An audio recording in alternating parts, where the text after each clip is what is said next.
नमस्कार दोस्तों, स्वागत है आपका मेरे इस वीडियो में। आज हम बात करने वाले हैं ईरान के अंदर महिलाओं की स्थिति को लेकर।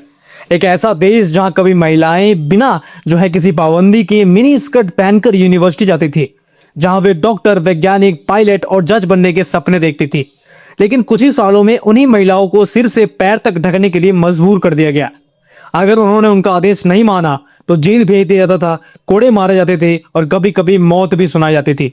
ये कहानी है ईरान की महिलाओं की, एक ऐसी कहानी जिसमें क्रांति है, विद्रोह है, खून है और आजादी के लिए लड़ती लाखों महिलाओं की आवाज है। जब ईरान के शक्तिशाली नेता अली खमेनी की मौत हुई तो पूरी दुनिया एक ही सवाल पूछ रही थी कि क्या 1979 से पहले, जब ईरान की महिलाएं काफी आजाद थी, वो स्थिति अब उत्पन्न होगी कि नहीं होगी। आज बहुत कम लोग जानते हैं कि 1979 की इस्लामी क्रांति से पहले ईरान का समाज काफी आधुनिक था। उस समय ईरान के शासक थे शाह मोहम्मद रजा पहलवी। उनके शासन में देश पश्चिमी दुनिया के काफी करीब था। ईरान के शहरों में आपको दिखाई देती थी बिना हिजाब की महिलाएं, यूनिवर्सिटी में पढ़ती लड़कियां, फिल्मों और मीडिया में काम करती महिलाएं और बड़ी बड़ी कंपनियों में काम करती प्रोफेशनल महिलाएं।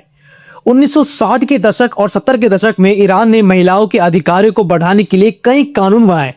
महिलाओं को मिला वोट देने का अधिकार, तलाक के मामलों में कानूनी सुरक्षा, शिक्षा और नौकरी के ज्यादा अवसर।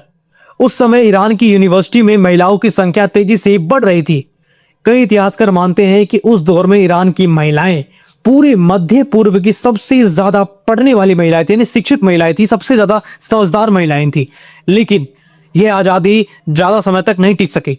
79 की भोग क्रांति जिसने सब कुछ बदल दिया। 1979 में ईरान में एक बड़ी राजनीतिक क्रांति हुई।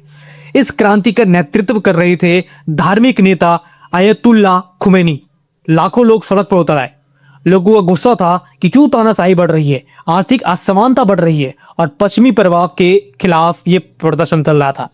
लेकिन इस क्रांति का एक ऐसा परिणाम निकला जिसकी कल्पना शायद कोई भी महिला कर रही थी। नई सरकार बनी, इस्लामिक रिपब्लिक ऑफ ईरान, और इसके साथ ही देश के कानून पूरी तरह से बदल दिए गए। सबसे बड़ा बदलाव आया महिलाओं की जिंदगी में जब हिजाब को कानून बना दिया गया। सरकार ने कहा हिजाब पहनना अनिवार्य हो गया है। ईरान में हर महिला को हिजाब पहनना जरूरी कर दिया गया था। अगर किसी महिला ने सिर नहीं ढका, हिजाब नहीं पहना, तो कड़ी से कड़ी सजा सुनाई जाती थी। कई महिलाओं ने इसका विरोध किया। 1979 में तेहरान की सड़कों पर हजारों महिलाएं उतर गई थी। उन्होंने नारा लगाया, हमने क्रांति इसलिए नहीं की थी कि हमें अपनी आजादी खोनी पड़े। लेकिन धीरे धीरे सरकार ने सभी विरोधों को दबा दिया और अब हर महिला को सार्वजनिक जगहों पर सिर ढकना जरूरी हो गया था। अगर किसी ने नियम तोड़ा तो उसे गिरफ्तार किया जाता था, उसको जेल भेज दिया जाता था, कोड़े मारे जाते थे और जो भी चीजें हमने आगे ऊपर बताई थी वो सब चीजें उनके साथ किया जाता था। ईरान में एक विशेष पुलिस बनाई गई, मोरालिटी पुलिस। इसका काम था कि महिलाओं के कपड़ों पर नजर रखना। अगर किसी की महिलाओं के हिजाब थोड़ा सा भी ढीला है या किसी ने सही से नहीं पहना है तो उसको पकड़े, उसको सजा दे, जेल में लेकर जाए। महिलाओं को सड़क से उठाकर थाने में ले जाया जाता था। यहाँ उन्हें सही तरीके से कपड़े पहनने की चेतावनी दी जाती थी। कई बार ये चीजें होती थी और ये चेतावनी जो थी वो हिंसा में बदल जाती थी। महिलाओं की इस चुप लड़ाई में महिलाओं की जो स्थिति थी वो बदतर से बदतर होती गई। पिछले 40 सालों में उन्होंने कई बार विद्रोह किया। 2006 में शुरू हुआ 1 मिलियन सिग्नेचर कैंपेन। इस अभियान का मकसद था महिलाओं के खिलाफ भेदभाव वाले कानून को बदलना। हालांकि सरकार ने इसे रोकने की कोशिश की, लेकिन इससे एक नई पीढ़ी की महिलाओं की जो कार्यकर थी वो तैयार हुआ। 2022 में फिर से ये स्थिति उत्पन्न हुई जहां पर महिलाओं ने इसका विरोध किया, जहां पर एक लड़की की मौत हुई और पूरे देश में आग लग गई। सितंबर 2022 एक 22 साल की लड़की मासा अमीनी तेहरान में अपने परिवार के साथ घूम रही थी। तभी उसे मोरालिटी पुलिस ने गिरफ्तार किया। आरोप था कि उसने अपना हिजाब जो था वो ठीक से नहीं पहना था और सरकार ने कहा कि उसके स्वास्थ्य में समस्याएं थी, इसकी वजह से उसकी मौत हो गई। लेकिन उसके परिवार और कई लोगों का आरोप था कि पुलिस ने उसके साथ मारपीट की और उसके बाद पूरा ईरान फट पड़ा। वुमेन लाइफ फ्रीडम आंदोलन शुरू हो गया। मासा अमीनी की मौत के बाद देश भर में प्रदर्शन शुरू हुए। लोगों ने नारा लगाया, वुमेन लाइफ फ्रीडम। यह आंदोलन तेजी से पूरे देश में फैल गया। महिलाओं ने अपने हिजाब जलाए, बाल काटकर विरोध किया, सड़कों पर मार्च किया, लेकिन सरकार ने कड़ी कार्रवाई की। रिपोर्टों के अनुसार सैकड़ों लोग जो थे वो मारे गए और हजारों लोग गिरफ्तार हुए। फिर भी ईरान की महिलाओं ने नारा लगाना शुरू जो कर रही थी उसको खत्म नहीं किया, हार नहीं माना। लेकिन अब बात करेंगे कि खमनाई की मौत के बाद अब क्या महिलाओं की स्थिति में कुछ सुधार होगा, क्या बदलेगा। 2026 में ईरान के सुप्रीम लीडर अली खमनाई की मौत हो चुकी है।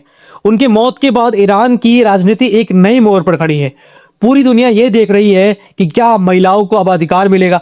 जो 79 से पहले जो भी अधिकार थे महिलाओं को, वो फिर से वापस मिलेंगे। पिछले 40 सालों से एक ही लड़ाई लड़ रही थी महिलाएं अपनी आजादी के लिए, वो सभी चीजें क्या अब महिलाओं को मिलेंगी। एक सवाल आज भी गूंज रहा है, क्या आपने जो है आने वाली पीढ़ी को जो है महिलाएं देख सकेंगी स्वतंत्र, उनको वेस्टर्न ड्रेस पहनते हुए, उनको खुले बाल में घूमते हुए, बिना हिजाब के, बिना किसी पाबंदी के घूमते हुए, क्या वो देख पाएंगी।